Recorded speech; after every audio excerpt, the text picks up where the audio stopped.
प्रभातम भैया बहनों, हम कक्षा 10 में पाठ सुभाषित रत्नानी का अध्ययन कर रहे थे। उसमें से हमने 3 श्लोकों का अध्ययन तो कर लिया था। आज चौथे श्लोक का अध्ययन करेंगे। अपनी पाठ्य पुस्तक जो स्पंदना है वो निकाल लो। उसमें आप पाठ 10 श्लोक संख्या 4 है, आज वहाँ से अध्ययन करेंगे। अपनी पाठ्य पुस्तक खोल लो। श्लोक संख्या 4 है, पात्रा पात्र विवेको अस्ति धेनु पन्न गयो है इव तृणात् संजायते सिरम सिरात् संजायते विषम। पात्रा पात्र विवेक है, इसका अर्थ होता है सुपात्र और कुपात्र के भेद का ज्ञान। धेनु पन्न गयो है इव, गाय व सर्प के समान। तृणात् सीरम, घास से दूध, तृणात् करता है घास, घास से दूध। सिरात विषम, इसका अर्थ है दूध से जहर। संजायते उत्पन्न होता है। तो आइए इसका अर्थ देखते हैं। पात्रा पात्र विवेको अस्ति धेनु पन्न गयो है इव। सुपात्र और कुपात्र के भेद को समझना गाय सांप के भेद के समान है। पुनः देखो, पात्रा पात्र विवेको अस्ति धेनु पन्न गयो है इव।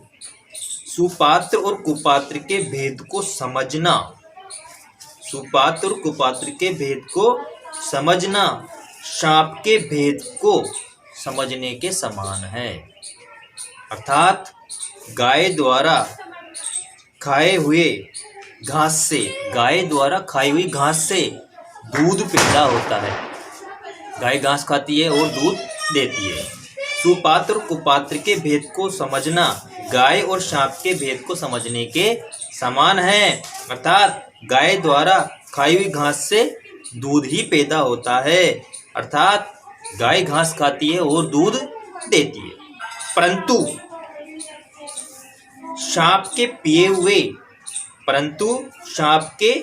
हुए दूध से जहर ही उत्पन्न होता है।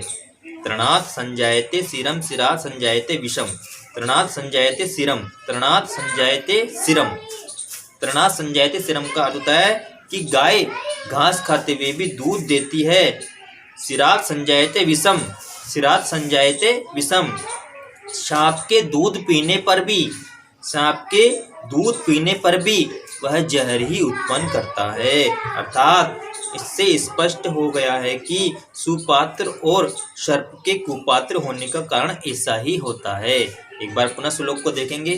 पात्रा पात्र विवेको अस्ति धेनु पन्न गयो है इव। सुपात्र और कुपात्र के भेद को समझना गाय और सांप के भेद को समझने के समान है। गाय घास खाते हुए भी दूध देती है। दूध अर्थात गाय की घास खाती है तो दूध, उससे दूध ही पैदा होता है। अर्थात गाय घास खाती है तो दूध देती है, परंतु सिरात् संजायते विषम, परंतु सांप के पिए हुए दूध से जहर ही उत्पन्न होता है। इससे स्पष्ट है कि गाय के सुपात्र और सर्प के कुपात्र होने का कारण ही ऐसा ही होता है। अर्थात कहने का मतलब यह है कि सुपात्र और कुपात्र का भेद, सुपात्र और कुपात्र का भेद ज्ञान गाय और सर्प के भेद के ज्ञान की तरह होता है।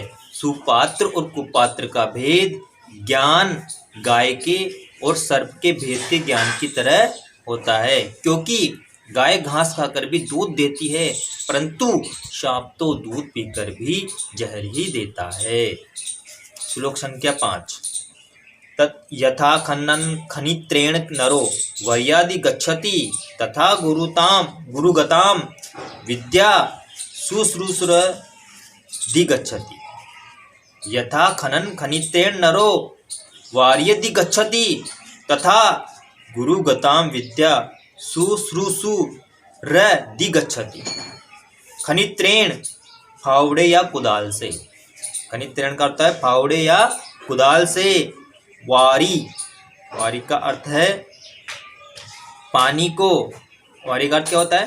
पानी को। अधिगच्छति प्राप्त कर लेता है। वारी दी गच्छति, वारी, यहाँ पे वारी निकल रहा है तो इसका अर्थ पानी को, अधिगच्छति प्राप्त कर लेता है। गुरुगताम, गुरु में विद्यमान, गुरुगताम करता है गुरु में विद्यमान। शुश्रूषु, सुनने और जानने का इच्छुक अर्थात जिज्ञासु। तो इसका अर्थ देखते हैं। यथा खनम खनित्रेण नरो वारिधिगच्छति, वारी प्लस अधिगच्छति।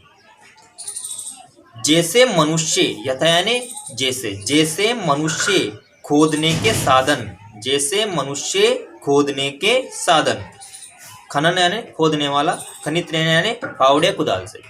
जैसे मनुष्य खोदने के साधन अर्थात फावड़े या कुदाली से खोदता हुआ, फावड़े या कुदाली से खोदता हुआ, नरो का अर्थ है मनुष्य। जैसे मनुष्य खोदने के साधन फावड़े या कुदाल से खोदता हुआ पानी को प्राप्त कर लेता है। वारिधि अधिगच्छति, पानी को प्राप्त कर लेता है। जैसे मनुष्य खोदने के साधनों के द्वारा फावड़ी या कुदाल से खोदता हुआ पानी को प्राप्त कर लेता है। तथा गुरुगताम विद्या, तथा गुरुगताम विद्या शुश्रूषु अधिगच्छति, वैसे ही, तथा यानी वैसे ही, जिज्ञासु अर्थात, जिज्ञासु अर्थात सुनने और जानने की इच्छा से, वैसे ही जिज्ञासु और सेवा प्रायण, शुश्रू करता है सेवा करना, जैसे ही सेवा, जैसे ही जिज्ञासु और सेवा में प्रायण शिष्य गुरु में विद्यमान विद्या को प्राप्त कर लेता है, वैसे ही जिज्ञासु और सेवा में परायण शिष्य गुरु में विद्यमान विद्या को प्राप्त कर लेता है। अर्थात कहने का मतलब है इसमें कि जैसे खोदने के साधन फावड़ा कुदाली आदि से खोदकर मनुष्य पानी को प्राप्त कर लेता है, वैसे ही जानने का इच्छुक, जिसमें इच्छा होती है जानने की, सुनने की, किसी चीज के प्रति लगन होती है, तो वह सेवा प्रायण शिष्य गुरु से उसमें स्थित ज्ञान को ग्रहण कर लेता है या प्राप्त कर लेता है। वैसे ही जानने का इच्छुक तथा सेवा प्रायण शिष्य उससे उसमें स्थित ज्ञान को ग्रहण कर लेता है या प्राप्त कर लेता है, गुरु में स्थित ज्ञान को ग्रहण कर लेता है। एक बार इस श्लोक को पुनः देखेंगे। यथा खनन खनित्रेण नरो वारिधिगच्छति, जैसे मनुष्य खोदने के साधन अर्थात फावड़े या कुदाली से खोदता हुआ पानी को प्राप्त कर लेता है, तथा गुरुगताम विद्या शुश्रूषु अधिगच्छति, वैसे ही जिज्ञासु एवं सेवा में प्रायण शिष्य गुरु में विद्यमान विद्या को प्राप्त कर लेता है। आगे वाला श्लोक है। अज राम रवत प्रज्ञो विद्यार्थम न च चिंतियेत गर्हित इव केशेषु मृत्युनाम धर्मा चरेत। अज राम रवत प्रज्ञो विद्या अर्थम च चिंतियेत गर्हित इव केशेषु मृत्युना धर्मा चरेत। प्राज्ञ का अर्थ है बुद्धिमान। अज राम रवत, स्वयं को अजर अमर मानते हुए, धर्मम आचरेत, धर्म का आचरण करना चाहिए। अजर का अर्थ है बुढ़ापे से रहित, अमर मृत्यु से रहित, चिंतित विचारना चाहिए, मृत्यु नाम मृत्यु के द्वारा, केशेषु गृहीत इव, मृत्यु ने केस पकड़ रखे हैं ऐसा मानकर। अर्थात इसका श्लोक का अर्थ देखते हैं। अज राम रवत प्रज्ञ विद्या मर्थम च चिंतित, विद्वान मनुष्य को, बुद्धिमान मनुष्य को स्वयं को अजर, मैं बूढ़ा नहीं होऊंगा ऐसा नहीं मानकर, विद्वान मनुष्य को स्वयं को अजर अमर मानकर विद्या और धन के विषय में सोचना चाहिए। कहने का मतलब है कि विद्वान मनुष्य को स्वयं को अजर अर्थात मैं वृद्ध नहीं होऊंगा, अमर मैं नहीं मरूंगा मानकर विद्या और धन के विषय में सोचना चाहिए। विद्वान मनुष्य को, बुद्धिमान मनुष्य को अजर, अजर का अर्थ है मैं वृद्ध नहीं होऊंगा, अमर मैं नहीं मरूंगा, मानकर विद्या और धन के विषय में सोचना चाहिए। गृहीत इव केशेषु मृत्युना धर्माचरेत। मौत, मृत्यु, मृत्यु ने बाल पकड़ रखे हैं, मृत्यु ने बाल पकड़ रखे हैं। केशेषु मृत्युना, मृत्यु ने बाल पकड़ रखे हैं, अर्थात मौत दरवाजे पर खड़ी है, ऐसा सोचकर धर्म का आचरण करना चाहिए।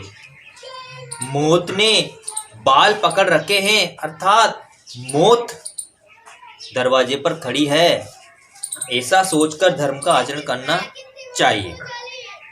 अर्थात मनुष्य को श्रम को अजर अमर मानकर तथा धन का अर्जन करना चाहिए, परंतु यमराज ने मेरे बाल पकड़ रखे हैं।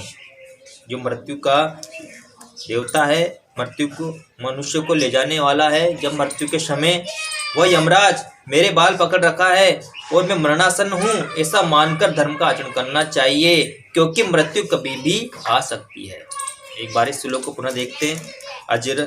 अजर रामरावत प्राज्ञ विद्यार्थम च चिंतित गृहीत इव केशेषु मृत्युना धर्माचरेत। विद्वान मनुष्य को अर्थात बुद्धिमान मनुष्य को श्रम को अजर अमर मानकर विद्या और धन के विषय में सोचना चाहिए।